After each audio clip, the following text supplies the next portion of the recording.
يا كنا جدا ضحية ودفيسة لما نصوت الحيس ويمدى maalin xusid iyo xusuusba mudan 27 bisha Febraayo waxay ku beegneyd aas-aaskii dugsiga hoose dhexe iyo sare ee Al-Misri Gubadley dabaaldega xuska sanad guurada shanaad ee iskuulka Al-Misri Gubadley waxaa ka soo qayb galay madax iyo marti sharaf aad u kala duwan waxaana kamid ah maamulka deegaanka culamaa u diin aqoon-yahano waalidiin ardayda iskuulka iyo macallimiin waxaana xafladda daafuray Aweys Tuure Ahmed oo kamid ah aas-aasayaasha iskuulka Al-Misri Gubadley maamulka iskuulka macallimiinta waalidka maamulka degmada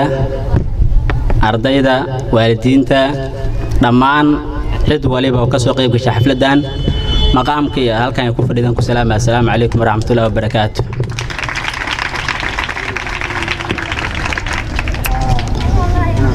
بعد سلام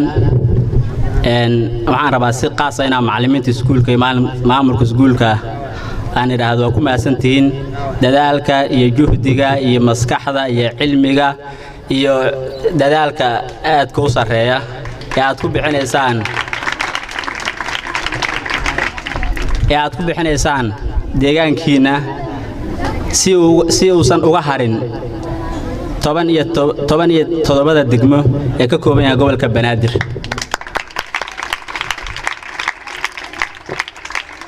haddii aysan jiri lahayn la'aantood macallimiinta iyo maamulka iskuulka maanta ardadan intaan la eg oo ilaa heer dugsiga sare gaaray waxaa khudbad hambaliyeen imaadnaq isugu jirta goobta ka jeediyay gudoomiyaha waaxda afraad mudane Cabdullaahi Maxamuud Cadow wuxuuna uga mahadceliyay maamulka macallimiinta iyo ardayda iskuulka Al-Misri garab istaaga ay sameeyeen xilligii dhagax dhiga degmada Gubadley waxa barta muuqaalka dhabta ah waxaan aaminsanahay qofkii daawada amba arka kilib yar ee hadda ka hor laga sameeyay deegaanaha Gubadley markuu imaanayay gudoomiyaha gobolka Banaadir injineer Cumar Cismaan yadiisow Allah u naxariistay maalinkii xafladda dhagax dhiga degmada maalinkaasi dadka iyo macallimiinta iyo iskuulada deegaanka la kala bartay kadib waxay naqatay inay waaxaha ku tartamaan macallinka ama maamulka maxamaamin waxaan ka codsaday oo nuur tagay dhaywarniyo waaxda afraadimo waaxda aan joogo war macallimo ma ruuxuurno naga jiiraan deganahay meeshaan kale oo koowaad waa joognaa ruuxadaniyo afraadimo dhul waa heleynaa guri waa heleynaa alxamdulillah ilaahay wuxuu qadaray inay maanta ay joogo waaxda afraad codsigeeyna ilaahay uu fuliyay برينا وحن رجينا من شاسي يميل كسيفك هذا ولايد مالك حفلة موقالك مالك صوحيد مالن هباس يا بور يا كلال لو جرو دتك ديجان كنوا بنانك ولا تاجين دم عوضة الربيتان كودن وياهي إن لو دق حد دقمه أرضي ذا كلية إفيسي نورك أي هلك ضبنتنا وحيد على المصري وين واي أرضي كلوان واي waxaan fiirinayaa maalinkaas oo maadaama aan ku jiray maamulka agaasimka hawshaasi waxaan fiirinayaa ardaydii oo kala tagta macallimiintii oo isgafta maanan arkin ilaa laga tago ay hawshu ka dhamaato waa taagna maxaa noo dirsay maamulku muxuu noo dirsanaa la dhahay marka Al-Misri ma joogo meel la ciilciiliyo wuxuu joogaa meel waraaniga iyo maawla yiraahdo sidoo kale waxaa goobta hambaliyo ka jeediyay agaasimaha injineerada ee deegaan weynaha Gubadley mudane Daahir Cali Xasan Daahir Mooto waxaan salaamayaa ardada waalidiinta marti sharafka bulsha TV dhammaan waxaan ku salaamayaa salaamta islaamka assalaamu calaykum waraxmatullaahi wabarakaatuh macallimiintaan ka tagay gaar lahaadaan ayaguna marka insha Allah taala waxaan rajaynaynaa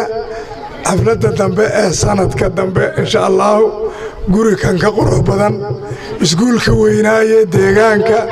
inaan dib u furno insha Allah taala haddii alla ku rooyay meel meeshaan ka qurux badan in xafladan midda ka dambe dalad waxbarasho in loo sameeyo Gubadley iskuulka weyn aan u furno insha Allah taala ka odayahan aan ka qayb qaadano ayaan rajaynaynaa haddii alla yiraahdo marka insha Allah taala waqtigoona kulaalaya maqribkiina uu nagu dhow yahay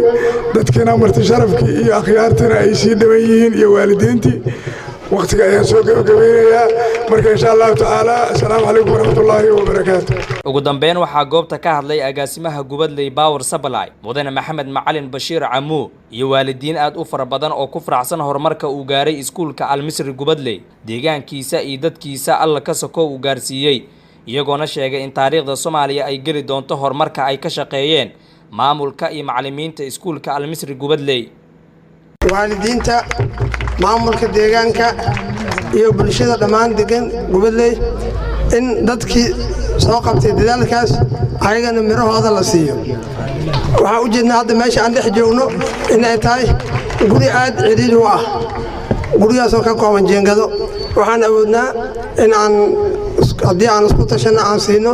iskuul aan u dhisno aan sameyn karno maamul iyo waalid iyo bulsho haddaan iskaashano. marka waxaan jeclaanahay anigoo soo koobaya oo ku hadlaya magaca bulshada deegaanka nimankan dhalinyarada oo soo dadaalay muddo 5 sano si lacaglaan ugu soo shaqeynayay abaalkii ay noo galeen mirihiisa inaan siino waxaanu ku sii karnaa annagoo wax u qabanaa ma aha aniga kaliya inaan ka faa'iido maskaxdooda ama aan ka qaadano waxa ay soo barteen waxay ku soo bixiyeen lacag ayaga waalida lacag ku soo bixiyay waqti ku soo bixiyay haddana annaga inta noola yimaadeen ee ardaydeeni walaalaheen ilmaheen wax noo bareen marka waxaa muhiim ah ayagana inaan dadaalkoodii aan ka miro dhalino. waxaan soo jeedin lahaa anigoo ku hadlaya magaca dhalinyarada deegaanka in iskuulkan Al-Misri maadaama dhalinyarada iyo macallimiinta iyo maamulkiisa ay dadaaleen loo sameeyo barnaamij ah sidii ayaga wax loogu qaban lahaa wixii ay noo qaban kareen waa noo qabteen. waxaa muhiim ah annaga markaa inaan wax u qabanno. waxaan u jeedaan meesha aan joogno fadhiga hadda aan fadhinay kuleel oo ahaa xafladaan saaka in la qabtay ahayd waxaa loo qaban lahaa waxay ahayd kuleel maadaama meel dhismo aan la haysan oo jeengad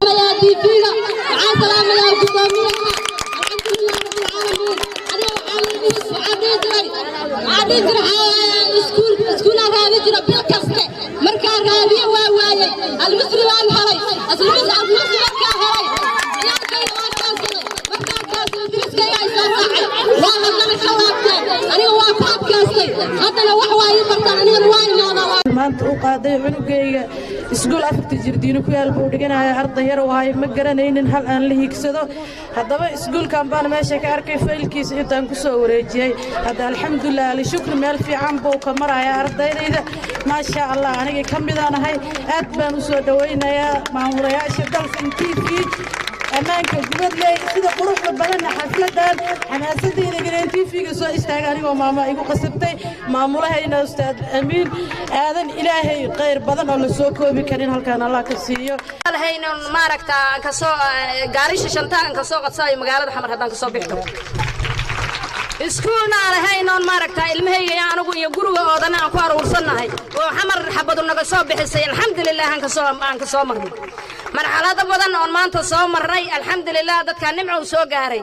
aniga aan kula hadlaayo waxa weeyaan muddo waxaan joogaa 12 sano aan Gubadley ku suganahay oo xaq Xamar uga imid alxamdulillah maanta waxa weeyaan iskuul baan haysanaa waxaan haysanaa istaal maanta siga qurux badan aan soo maro habeen dhaweeda maro cunugayga xanuun oo qabtay istaal aan u helay alxamdulillah waxana waa helnay ninka la yiraahdo maxay heetood waxbarashana waa haysanaa ciyaalkayga aniga 6 caruur iyo aniga waxaan ka qoranahay iskuulka guntii iyo gabagabadii xafladda waxaa soo xiray maamulaha iskuulka Al-Misri Gubadley wuxuuna u mahadceliyay maamulka deegaanka Gubadley gaar ahaan Cabdullaahi Nuur Kaalibey oo ah shakhsiga had iyo jeer u taagan horumarka deegaan weynaha Gubadley sidoo kale wuxuu macallimiinta deegaanka joogto ugu baaqay inay ka dambeeyaan maamulka deegaanka horumarkana kala shaqeeyaan waxaan kaloo rabaa inaan soo gabagabeeyo oo u mahadceliyo waa habeen xafladan aan qabsanayno waxay ka socotaa deegaan weynaha Gubadley gaar ahaan hoolka weynaha iskuulka lowla aan nabad iyo amni leeyahay saacadan maanta ma fadhinay meeshaan gudoomiye waaxidyada gudoomiyaha guud waliba waxaan aad iyo aad uga xumahay maanta inuu ila joogan aan jeclaan lahaa nin mar walba sidaan aniga waxbarashada horumarkeeda uga shaqeeyo asna uga shaqeeyo horumarka deegaanka iyo siday Gubadley ku noqon lahayd degmada Gubadley saaxiibkay al-ustaad Cabdullaahi Nuur Kaalibey waxaan leeyahay magacaaga kor hoos ilaahay ma keeno waxaan leeyahay kaalibey saaxiibkay qaaliya maadaama aad tahay maanta aadan ugu xumahay inaad iga maqnaato cudurdaarki iyo maqnaashihii iyo fasaxii aad noo soo dirsatana waa kaa qaabilnay bun haddii la waayana waxaa la yidhi beddelkiisaa la helaa guddoomiyihii waaxda dhan hadduu ila joogo aadaan u faraxsanahay waxaan rajaynaynaa insha allah dhammaan dadka dugsiga hoose casri almisri xafladda ka soo qayb galay boqolkiiba boqol inaad naga raalli ahaatiin waqtigoo nagu yar awgiis haddii xafladdan waa wadina aan dhahno ilaa iyo 2 maalmood inaan wadi karnaan aaminsannahay sababtoo ay xafladdu qiimaheeda ilaa iyo alaankan aniguba waa ka dhammaan la'na marka waalidiinta gaar ahaan waxaan u mahadcelinaa maama madiina waxay tiri waxaan ka mid ahay dadka iskuulkan wax ka barta waa runteed wallaahi habeen walba saacadaan imaan jirtay anaa gacantayda 10 ugu qori jiray maantana waxay qiratay inay ardayo tahay ayadoo haddana maama ah ilmaheeduna joogaan marka maama madiina ha lagu daysto waxaan rajaynaynaa inaad ku daysan doontiin waxaan si gooni ugu mahadcelinaa maama la yiraahdo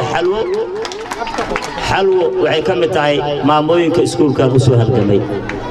haddii la yiraahdo macallimiinta xaggooda wixii allaala wixii dhiba iyo culays ay aragto annagoo aanan wacanin waa waalidka kaliya inta noo imaadaan dhaa macallin maxaad u baahantiin ilaahay waxaan ka baryaa ilmaheeda heerkay rabto inay u gaaraan ilaahay waxaan ka baryaynaa inay jaamiciyaal iyo dhaqaatiir iyo mas-uuliyiin intaba u noqdaan waxaana raalli ka ahay maamulka deegaankan 20 jir hadduu yahay xataa inaan ka dambeeyo madaxa u salaaxo waxaa loo baahan yahay in la kala dambeeyo waxa magaalada baabi'iyey waa kala dambeyn la'aanta waxaan ka codsanaa dadkaas inay nagu soo biiraan dadka xilka noo haayana aan qadarino si aan horumarka u sii gaarno meesha aan u baahannahay aan gaarno qof walbow waxaan maqli jiray dherigii faraxa bato wuu fuud xaraareeyaa adigoo macallin ahaa haddaad maamul u orodo oo tiraahdo guddoomiye waaxeedaan rabaa guddoomiyihii degmadaan rabaa looma baahno macallinaad tahay waxaa loo baahan yahay in lagu sharfo oo lagu yidhahdo macallin xilkaas noo qabo waa sax laakiin inaad adiga dad meeshii joogo aad la dirirta ma aha dhallinyaradeena marin habaabsanna allah soo hanuuniyo kuweyna aqoon-yahanada isku sheegaya maamul buriska ah ee maamul naceebka ku jiro ee horumar naceebka ku jirana allah soo hanuuniyo waxaan dhahna ma laha allah soo hanuuniyo ilaahay maamulkeenna kor ha noo qaado annagu weligeen iyo allaheen waxaan ka dambayn doonaa maamulka iskoolkan iskale مولد حاج عبدي بلشة تي في يا كنا غدا